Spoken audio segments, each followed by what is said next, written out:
A lot of both the tech and the marketing experiences we've seen here at South by Southwest have been about bringing consumers into immersive experiences. The most dramatic example of this we've seen here is HBO's creation of the world of Game of Thrones.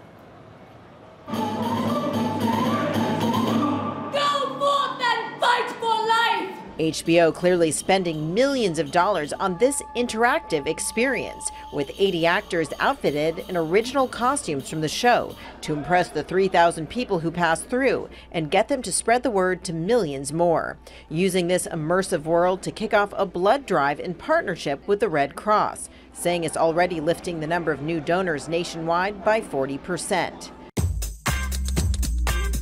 Also looking to draw cutting-edge consumers here, the first ever personal drone used for recreational flights. Whoa! Lyft Aircraft, no connection to the ride-sharing service, giving a virtual reality demo of the 15-minute flights it plans to offer starting this year.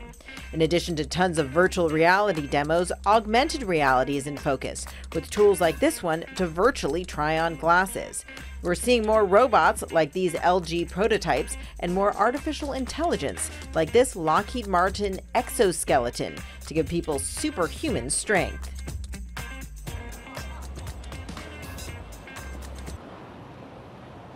Another big trend we're seeing here this year, electric scooters. There are at least 5 companies. This one is Jump, which is owned by Uber. They're all over South by Southwest. They are littering the streets, and they're all trying to compete for market share among the early adopters here. Guys, back over to you. And Julia, there's a bit of a political twist as well this year, as there has been in past years. What's the vibe? Is that something people are embracing towards, or would they rather it stay fun and lighthearted? Well, I think there's some very big questions facing the tech community here, and so I think it makes sense that they're being discussed.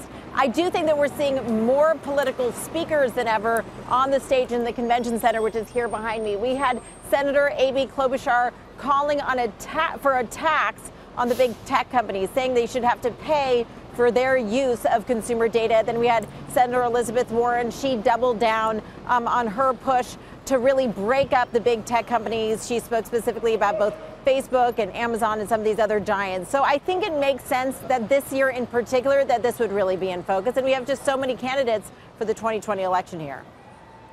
Yeah, Julia, that exoskeleton from Lockheed Martin is really something. I know they've been developing that potentially for the Defense Department. But in terms of, I know you've been covering this for years now, in terms of what you have seen, what has surprised you the most this year?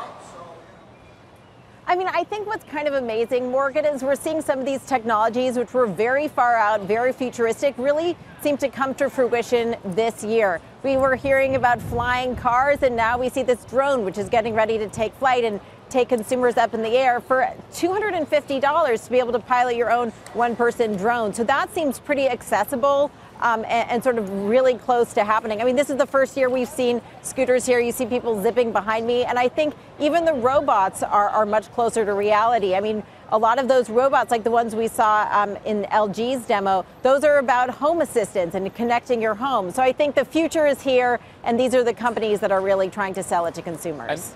Julia, from drones to thrones, can anyone sit on the throne there, or was that a special treat? It was a special thing. I asked very nicely, and they let me sneak up onto that throne. I have to say, It wasn't very comfortable, but it felt great to sit up there. Well, the power kind of overtakes the need for comfort, I think.